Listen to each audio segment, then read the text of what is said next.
자, 이번 시간에는 연말정산 관리의 계속근무자의 연말정산에 대해서 추가적으로 설명을 드리도록 하겠습니다.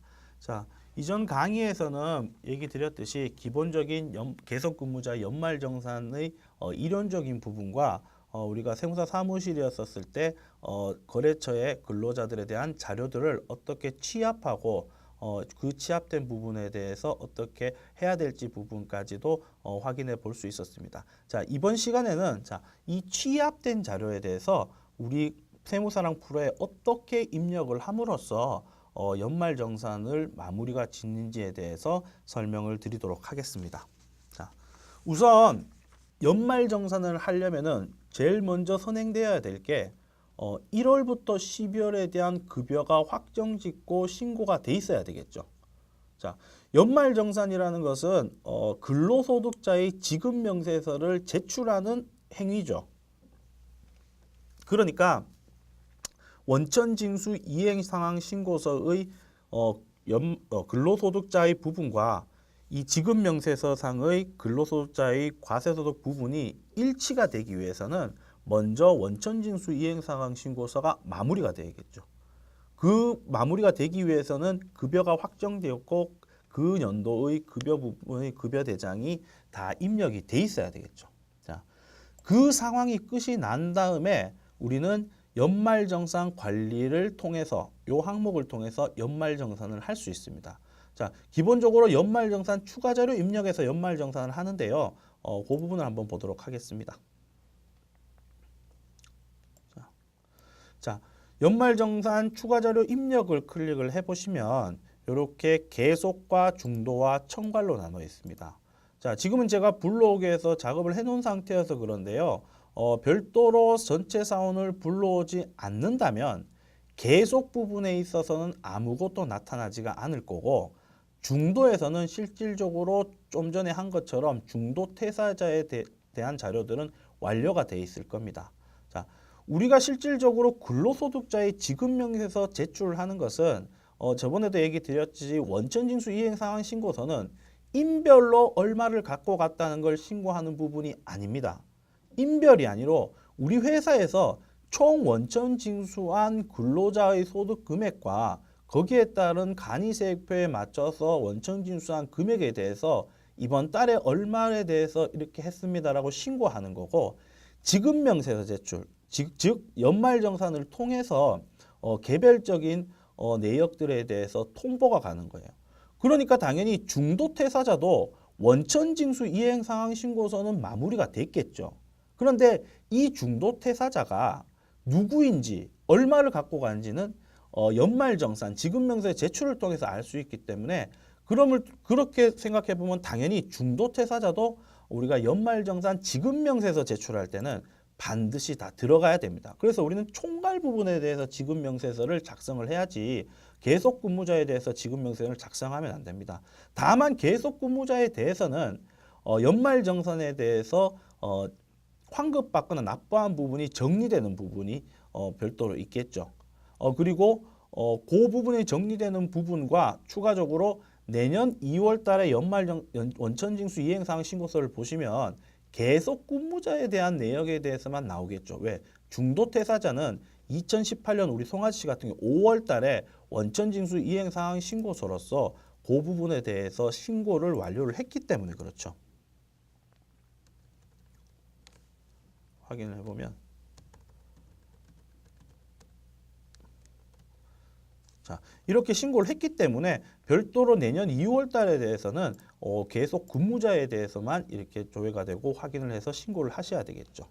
자, 그래서 계속 근무자의 경우 별도로 이게 나타나지 않는데 계속 근무자의 경우 급여나 이런 부분이 완료가 되어 있으면 전체 사원을 누르기를 통해서 지금 현재 12월 31일자의 계속 근무자에 대해서 불러옵니다. 그러면 이렇게 지금 현재 남아있는 계속 근무자에 대해서 조회가 되게끔 되어 있습니다. 자, 이게 참 기본이고요. 여기서 통해서 이제 연말정산을 어떻게 하는지 부분이 나타나는 부분인데요. 여기에 항목들을 보시면 소득명세, 부양가족 뭐 이런 부분들이 있고 마지막으로 연말정산에 대해서 최종 결과가 나오는 곳이 있습니다.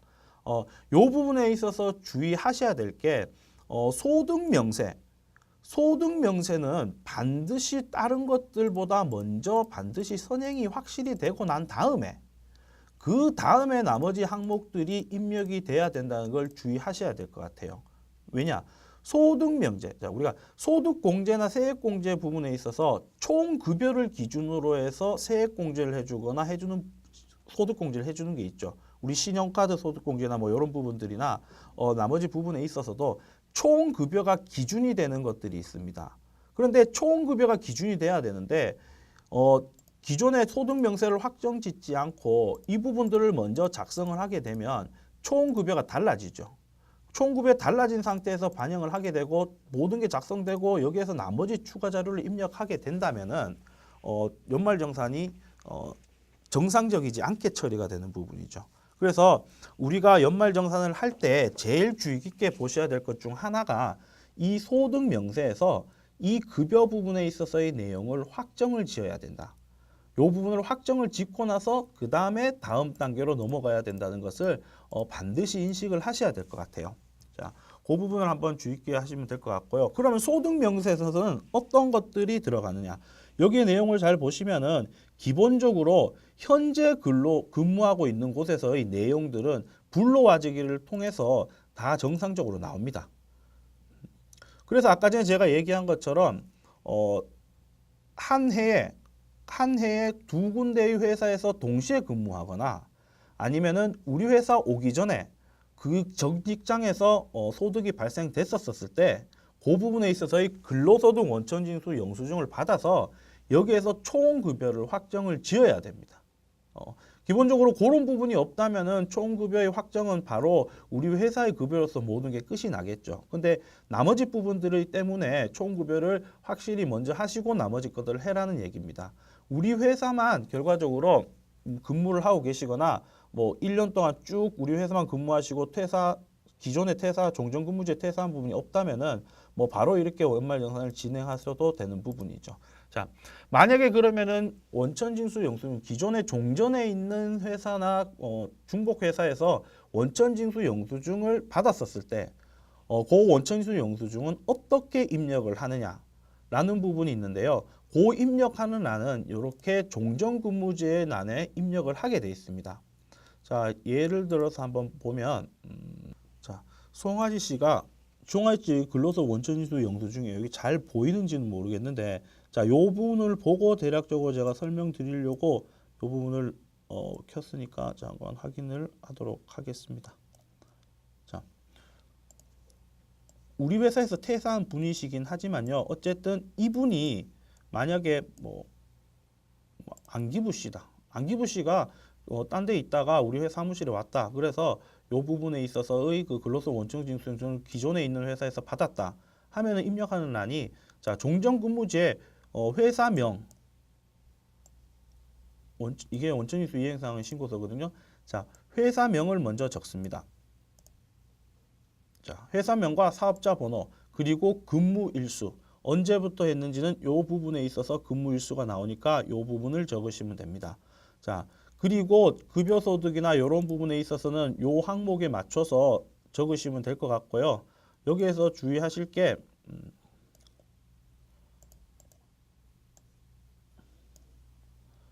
자, 이 부분 건강보험이나 고용보험 이 회사에서 뗀 건강보험이나 고용보험이나 자, 이 부분을 입력을 하시는데 여기서 제일 중요한 건 기납부세액을 입력을 하셔야 돼요. 자, 이게 무슨 말이냐? 자, 이 부분에 있어서 기납부세액은 자, 송아지 씨는 기납부세액이 있나요, 없나요? 기납부세액은 여기에 있는 결정세액을 반영합니다. 왜? 우리가 기존의 회사에서 납부를 했는 거를 전액 환급을 받았다는 지금 내용이거든요. 이 원천징수 이행사항 신고서는. 그렇기 때문에 결정된 세액이 없습니다. 그렇기 때문에 우리는 여기에서 기납부세액을 제로로 해야 되지 여기에서 나와 있는 금액을 넣으면 안 됩니다. 그러니까 반드시 기납부세액은 72번 결정세액 부분에 있어서 이 금액을 입력을 한다. 이 부분을 알고 계시고 반드시 실수를 하지 않도록 확인을 하시면 될 것 같습니다. 자, 이렇게 만약에 종전근무제에 대해서 이렇게 입력을 하시면은 이제 총급여가 이제 확정이 됐겠죠.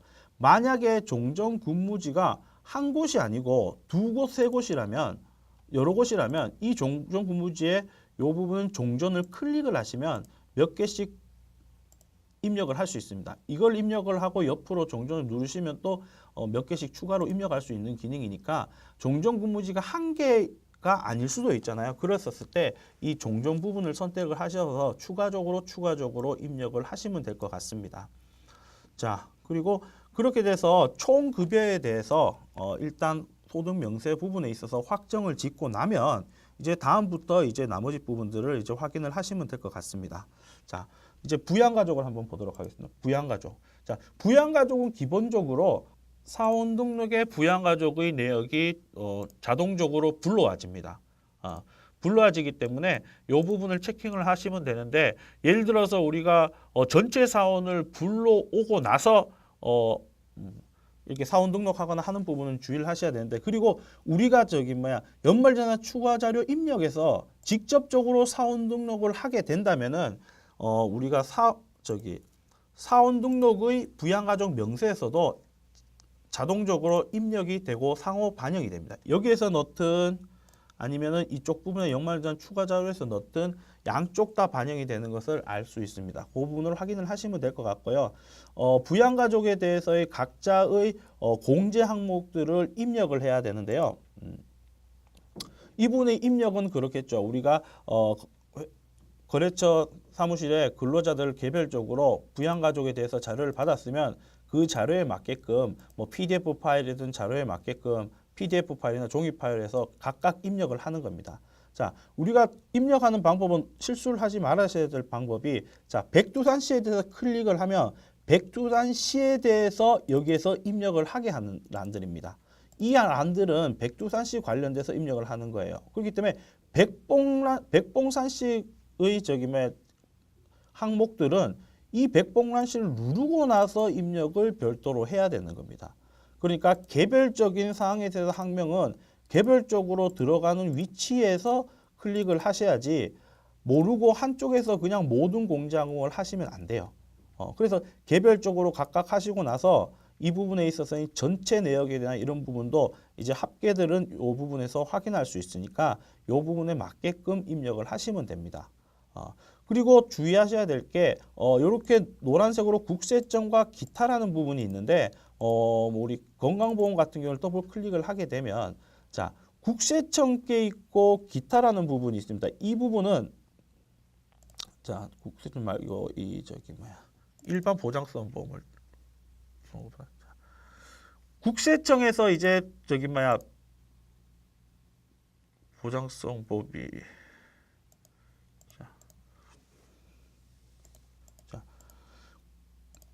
의료비 쪽으로 한번 볼게요. 의료비 쪽으로.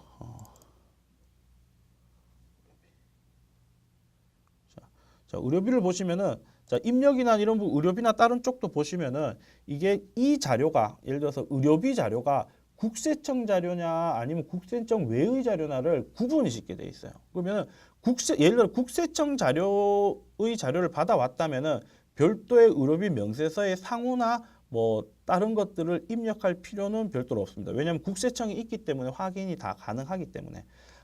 그렇지만 기타 자료에 해당됐을 때는 별도로 개별적인 사항들에 대해서 각각의 사업자 번호나 상호는 반드시 입력을 해야 됩니다. 자, 예를 들어 기타라고 치면 기타 영수증이라서 상호나 사업자 번호나 이제 누구에게 지급이 발생됐는지를 선택을 하시고 건수나 금액을 꼭 체크를 하셔야 됩니다. 다른 것도 마찬가지로 국세청 자료는 국세청 자료에 입력을 하시고, 국세청 외의 자료는 국세청 외 자료에 반드시 나눠서 입력을 해야 됩니다. 그러니까 그 부분을 확인을 하시면 될 것 같고요. 우리가 추가적으로 보면은 부양가족에 대해서 국세청 자료과 기타 자료도 별도로 구분되어 있기 때문에 이 부분을 잘 확인하시면 되는데, 우리가 국세청 자료가 있거나 했었을 때 우리가 아까 전에 얘기한 PDF 파일로 연말정산 간수화 서비스를 통해서 확인을 한다고 했는데, 그 연말정산 간수화 서비스의 자료를 어떻게 불러가지고 받아들이냐 하면요, 우리 국세청에서 이제 우리가 거래처의 근로자한테 국세청 자료를 주십시오 라고 해서 PDF 파일로 줬어요. 그럼 PDF 파일로 메일이 왔다. 싶으면은 그 부분에 있어서의 내용들을 반영을 해야 되는데 그 반영은 여기에서 연말정산 감사 서비스 PDF라는 곳이 있습니다. 이 PDF를 통해서 이제 그 자료들을 반영을 해야 되는데요. 그 자료를 받아서 어디에 저장을 해놔야 되겠죠. 저 같은 경우는 기초사용자 교육에 연말정산 PDF 원천에 자 김길동 씨란 2018년도 자료를 받아놨습니다. A라는 법인의 김길동 씨란 근로자가 세무사 사무실에 이렇게 PDF 자료로 연말정산 자료를 줬습니다. 그러면은 우리가 간소화 서비스의 PDF를 클릭을 하셔갖고 김길동 씨를 체킹을 하셔서 불러오기 식으로 불려오시면 됩니다. PDF를 파일용으로 불러오겠다면 파일용으로 바탕화면에 기초 사용자 교육 원천이었나요? 여기에 김길동 씨 거를 이렇게 불러오시면 김길동 씨에 관련된 부양가족에 대해서 국세청에서 다운받았던 것들이 모두 적용이 됩니다. 자, 요 부분을 이제 별도로 확인을 하시면 되는데 여기에서 한 가지 주의해야 될 점은 구전에 선행되어야 될 부분이 뭐냐면 이 부양가족에 김길동 씨의 부양가족들이 등록이 다 돼 있어야지 PDF 파일에 들어가 있는 그분의 인적사항에 대한 것들이 다 들어옵니다. 예를 들어서 김길동 씨의 PDF 파일 자료에 어머님인 김할머니라는 자료가 있다 하더라도 부양가족 명세서에 우리가 김할머를 입력을 하지 않고 이렇게 삭제가 돼 있다면 만약에 이게 입력이 안 돼 있다면 PDF 파일을 불러오더라도 김할머라는 부양가족에 대해서의 자료는 불러와지지 않아요. 예. 그런 부분이 있으니까 반드시 부양가족 부분을 잘 체킹을 하시고 거기에 맞는 PDF 자료를 받아오실 수 있도록 이렇게 확인을 하시고 안내를 하셔야 됩니다. 그래서 연말정산 PDF 자료를 다 이렇게 조회해서 받으셨으면 그 부분에서 PDF 자료를 적용을 하게 되면 이제 각자의 내용들에 대해서 이제 개별적으로 자동적으로 이렇게 정리가 됩니다. 자, PDF 파일로 받으면 상당히 그러니까 많이 편해지겠죠. 그래서 국세청 간소화 서비스에서 조회될 수 있는 것들 외의 건들만 신경을 쓰게 되면 나머지 부분은 연말정산을 그다도 간편하게 할 수 있으니까 그 부분이 있으니까 확인을 하셔야 돼요. 그러니까 웬만한 것들에 대해서 이제 세무사랑 프로가 연말정산을 자동적으로 계산을 해주고 틀리진 않습니다. 그런데 기본적으로 우리가 알아야 될 것은 연말정산에 대한 각 공제 항목, 각 세액공제나 소득공제나 이런 공제 항목이 최소한 어떤 식으로 흐르고 최소한 어떤 식으로 산정이 되는지 이런 부분에 있어서는 기본적인 지식은 알고 있어야 돼요. 그래야지 이 부분이 검증을 최소한 할 수 있는 부분이기 때문에 기술적으로 입력하는 시간은 짧게 들더라도 그래도 최소한의 기본적인 검증을 할 수 있도록 기본적인 지식적인 내용을 잘 숙지를 하시길 바랍니다. 자, 이렇게 불러오기를 통해서 각자 불러오거나 종이 소득공제 항목들을 종이로 받아서 입력을 하시면은 나머지는 일단 입력을 하십니다. 입력을 하시는 자료 입력을 다 완료를 하셨으면 그 외에 연금저축에 해당되는 부분이 있으면 별도로 입력을 하시고 연금저축 두 번째 장기입법 아니면 장기집합투자저축 이런 부분에 해당되거나 월세 임차 입원분에 해당되는 부분을 각각 입력을 하십시오. 다 각각 입력을 하게 되면 최종적으로 연말정산 부분에 있어서의 그 내용들을 반영을 할 수 있습니다. 자, 그런데 부양가족이나 연금저축 이런 것들을 다 입력을 했다 해서 연말정산 끝났네 이렇게 하시면은 안 되겠죠. 왜냐? 이 입력한 것들을 연말정산 입력란에서 불러와야 됩니다. 자, 여기서 보면 부양가족 탭 불러오라고 있잖아요. 그러면 부양가족에서 이렇게 입력한 것을 이 연말정산 입력에서 불러오겠습니다라는 것을 누르지 않으면 이 연말정산이 여기에 있는 항목들이 반영된 것들이 아니에요. 그렇기 때문에 반드시 주의할 것은 연말정산 입력에서 부양가족 탭에 있는 것을 불러오기를 통해서 이렇게 보시면은 탭에 관련된 내용들을 이제 반영합니다. 여기서 기부금 지출은 기부금 명세서 조정 탭의 공제금을 반영합니다. 이런 식으로 해서 확인을 하시면은 최종적으로 여기 있는 부분에 있어서의 내용들이 나와서 확인이 가능할 것 같고요. 그렇게 되게 된다면은 결과적으로 연말정산을 완료 지을 수 있는 겁니다. 자, 이분 같은 경우는 80원 정도의 환급이 나오는 결과가 됐겠네요. 근데 여기서 주의하셔야 될 것은 기부금 공제 항목이 해당되시는 분들에 있어서는 별도로 추가적으로 이렇게 연말정산 부양가족 탭을 불러오고 나서의 기부금 공제 부분을 한도에 해당되거나 아니면은 기부금 공제를 적용받지 않더라도 납부해야 될 세금 결정세액이 없는 경우에는 별도로 다시 부양가족으로 들어가셔서 기부금 공제에 대해서 다시 별도로 재산정을 해줘야 돼요. 왜냐하면 이 상태에서 기초적으로 산정을 하면은 기부금 명세가 있는 분들이 결정세액이 없더라도 기부금 공제 내역에 대해서 공제가 되게끔 나올 거예요. 그래서 이 부분은 공제가 안 되게끔, 왜냐하면 그 위에 소득에서 다 공제하고 기부금 공제는 우리가 2월 공제가 가능하기 때문에 이 부분을 남겨둬야 되겠죠.